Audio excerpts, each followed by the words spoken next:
Let's take this Chidima situation and try to break it down in our brains as much as we can. The problem with Chidima is that she didn't represent South Africans in any way.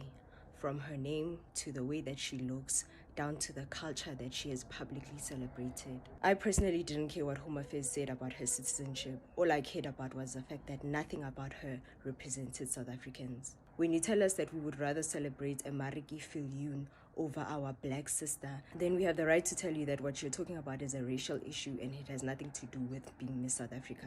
Playing the brother and sister card in the situation doesn't work because a Mariki Viljoen is more of my sister when we talk about being a South African as opposed to a black girl that comes from Nigeria or Ghana.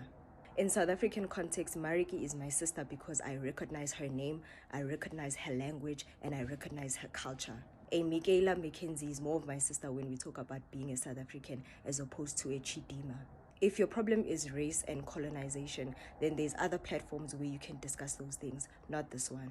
If the situation is racial, then yes, I can say Chidima is more of my sister than a Mariki, but this is not the case. So stop trying to guilt trip us and using big words to make us feel guilty or make us feel bad for not wanting to accept a person that doesn't represent us in any way. Stop trying to dibanisa things that don't dibana.